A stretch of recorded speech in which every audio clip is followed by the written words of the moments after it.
নমস্কার, পশ্চিমে আপনাদের সবাইকে স্বাগত। শুরু করছি আজকের বিশেষ অনুষ্ঠান। আপনাদের সঙ্গে রয়েছি আমি সুপ্রিয়। গত দুদিন ধরে যে খবর নিয়ে সংবাদের শিরোনাম তা অবশ্যই আপনারা নিশ্চয়ই জানেন।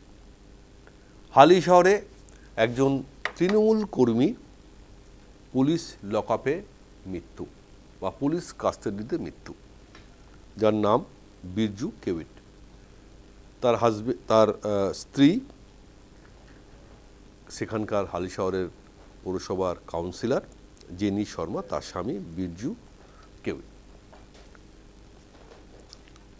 বেশ কিছু অভিযোগে পুলিশ তাকে অ্যারেস্ট করে এবং লকআপে রাখে, কিন্তু পুলিশ হেফাজতে কিভাবে তার মৃত্যু হলো তা নিয়ে তৈরি হয়েছে চরম বিতর্ক। পরিবারের অভিযোগ পুলিশি অত্যাচারেই মৃত্যু হয়েছে এবং যা নিয়ে গত রোববার তৃণমূল নেত্রী মমতা বন্দ্যোপাধ্যায় হাজির হয়েছিলেন হালি শহরে এবং পরিবারের সঙ্গে দেখা করার আগে তাকে রীতিমতন বিক্ষোভের মধ্যে পড়তে হয়েছে। তার গাড়িতে ইট পড়েছে, জুতো পড়েছে, জোর জোর স্লোগান শুনতে হয়েছে, ইভেন তার গাড়িতে কাদাও ছোড়া হয়েছে। মমতা রাজ্য সরকারের পুলিশের বিরুদ্ধে অভিযোগও করেছেন। ঠিক 24 ঘন্টা কাটতে না কাটতে হালি শহরে পৌঁছে গেলেন রাজ্যের মুখ্যমন্ত্রী মুখ্যমন্ত্রী শুভেন্দু অধিকারী এবং সেই পরিবারের সঙ্গে তার দেখা করা, 10 লক্ষ টাকার আর্থিক ক্ষতিপূরণ দেওয়া এবং মৃতের স্ত্রীকে সরকারি চাকরির কথা বলা বা ঘোষণা করা, ইভেন হালি শহরের থানার আইসিকে ক্লোজ করা হয়েছে এবং আইও যিনি ছিলেন তাকে সাসপেন্ড করা হয়েছে। শুধু এখানেই থেমে থাকা নয়, গোটা বিষয়টা ম্যাজিস্ট্রিয়াল তদন্তের নির্দেশও দেওয়া হয়েছে। কিন্তু প্রশ্ন আসছে এখানে যে কেন তৃণমূল এই কর্মীর পুলিশ হেফাজতে মৃত্যু হলো, এর জন্য দায়ী কে, যা নিয়ে একটা রাজনৈতিক পরিসর তৈরি হয়েছে। বিশেষ করে যারা বিরোধী দল বর্তমানে তৃণমূল, তারা কিন্তু প্রশ্ন তুলছে এবং মমতা বন্দ্যোপাধ্যায় যেহেতু কালকে গিয়েছিলেন তা নিয়ে একটা বিতর্ক তৈরি হয়েছে। কিন্তু শুভেন্দু অধিকারী বর্তমান মুখ্যমন্ত্রী, তিনি কিন্তু রাজধর্ম পালন করলেন। গতকাল মমতা বন্দ্যোপাধ্যায় গিয়েছিলেন, তাকে ক্ষোভ বিক্ষোভের মধ্যে পড়তে হয়েছিল, যা নিয়ে বর্তমান সরকার বলছেন যে তিনি এত দুর্নীতি করেছে তার দল, সেই জন্য তাকে চোর চোর স্লোগান শুনতে হয়েছে। এত রাজনীতি করেছে সেই জন্য সাধারণ মানুষই গণবিক্ষোভ দেখিয়েছে। কিন্তু আসল কারণ যে মাত্র 3 মাসের মধ্যে বর্তমান সরকারের পুলিশের বিরুদ্ধে এই অভিযোগ কেন আসলো, যেখানে মুখ্যমন্ত্রী শুভেন্দু অধিকারীকে স্বয়ং গোটা বিষয়টাতে মাঠে নামতে হচ্ছে। অবশ্যই পুলিশকে সাসপেন্ড করা, আর্থিক ক্ষতিপূরণ দেওয়া এবং মুখ্যমন্ত্রী হিসাবে তার বিরোধী দল তৃণমূল কংগ্রেসের কোনো কর্মীর মৃত্যুতে তার পরিবারের শটান চলে যাওয়া, তাদেরকে কনফিডেন্সে রাখা, সবই ঘটেছে। কিন্তু প্রশ্ন আসছে যে কেন বর্তমানে এই ধরনের পরিস্থিতি হচ্ছে এবং তার সমস্ত দায় মুখ্যমন্ত্রীকে একা নিতে হচ্ছে। কোথাও ঘুরিয়ে ফিরিয়ে গোটা বিষয়টা একটা রাজনীতির আবরণের মধ্যে চলে এসছে। যদিও মৃতের পরিবার কিন্তু ভরসা রাখছে প্রশাসনের ওপর, কারণ মমতা বন্দ্যোপাধ্যায় গতকাল সেই পরিবারের সঙ্গে দেখা করতে গেলেও তারা কিন্তু খুব পরিষ্কার বলে দিয়েছেন যে আমরা প্রশাসনের ওপর ভরসা রাখছি এবং তা প্রশাসনই নিশ্চয়ই যদি পুলিশ অপরাধ করে থাকে তাদের শাস্তি দেবে।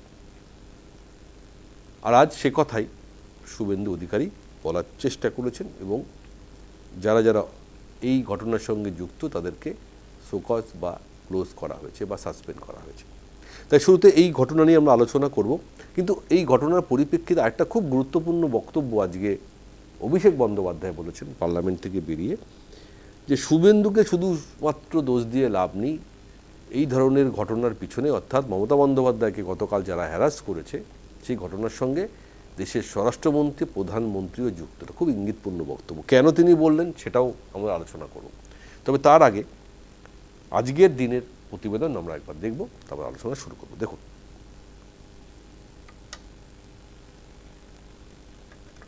তৃণমূল কর্মী বীরজু কেওটের মৃত্যুর অভিযোগ উঠেছিল। সেই ঘটনায় রাজধর্ম পালন করলেন মুখ্যমন্ত্রী শুভেন্দু অধিকারী। হালি শহরের অভিযুক্ত আইসিকে পুলিশ লাইনে ক্লোজ এবং তদন্তকারী আধিকারিককে সাসপেন্ড করার নির্দেশ দিলেন মুখ্যমন্ত্রী তথা স্বরাষ্ট্রমন্ত্রী। পাশাপাশি ম্যাজিস্ট্রিয়াল তদন্তেরও নির্দেশ দিয়েছেন তিনি। এই ব্যাপারে উত্তর 24 পরগনার জেলা শাসককে প্রয়োজনীয় ব্যবস্থা নেওয়ার নির্দেশ দেন।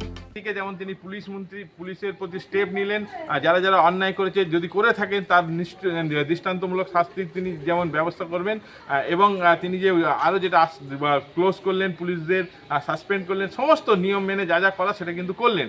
অতএব এরকম একজন মুখ্যমন্ত্রীকে পেয়ে সাধারণভাবেই এই হালি শহরের বিশেষ করে আমরা যে দেখলাম প্রথম থেকেই যে সাধারণ মানুষ তারা কিন্তু উৎসাহিত। পুলিশের লকআপে বা হেফাজতে মারা গেছে এটা তো দিনের আলোর মতো সত্যি।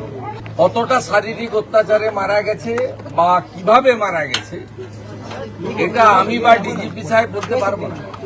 3 জন ডাক্তারের নেতৃত্বে যে পোস্টমর্টম হয়েছে ভিডিওগ্রাফি দেখে, তাদের রিপোর্ট যতক্ষণ না পুলিশ আইও কালেক্ট করছে ততক্ষণ এটাতে কনক্লুশনে আসা যাবে না যে পুলিশের গাফিলতি প্রমাণিত। ম্যাজিস্ট্রিয়াল ইনকোয়ারি এক্ষেত্রে প্রোটোকল ঘটনার গুরুত্ব অনুভব করে এবং পরিবারের দাবি মেনে উত্তর 24 পরগনা জেলা শাসক মহোদয়াকে ম্যাজিস্ট্রিয়াল ইনকোয়ারি করার জন্য দায়িত্ব দিচ্ছি। গত শনিবার পদত্যাগী তৃণমূল কাউন্সিলর জেনি শর্মার স্বামী বীরজু কেওটের পুলিশি হেফাজতের মৃত্যু হয়েছিল বলে অভিযোগ ওঠে। ঘটনার 48 ঘন্টার মধ্যে মৃতের হালি শহরের বাড়িতে চলে যান মুখ্যমন্ত্রী শুভেন্দু অধিকারী। দাঁড়ান পরিবারের পাশে। মৃত তৃণমূল কর্মী বীরজুর স্ত্রীকে এককালীন সাহায্য বাবদ 10 লক্ষ টাকা দিলেন।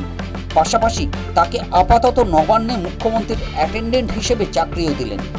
এই জন্য মাসিক মিলবে 15,000 টাকা বেতন।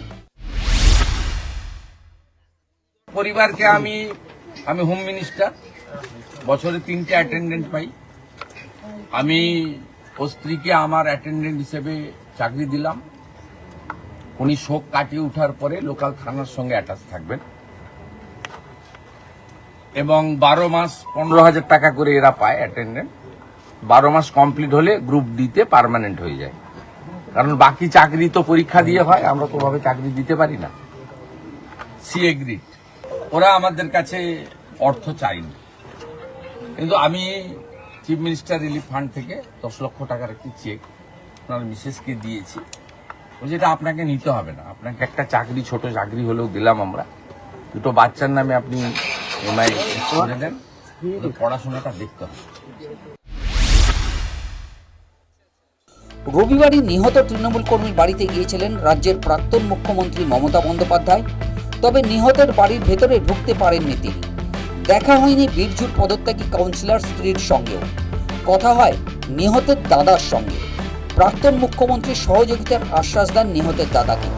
তবে নিহতের দাদা সাহায্যের প্রস্তাব সবিনয়ে প্রত্যাখ্যান করেন। জানান আস্থা রাখছেন প্রশাসনের ওপর। এই অবস্থায় সোমবার নিহতের বাড়িতে গিয়ে মৃতদেহ নিয়ে রাজনীতি করতে না দেওয়ার জন্য কেউট পরিবারকে ধন্যবাদ জানিয়েছেন মুখ্যমন্ত্রী।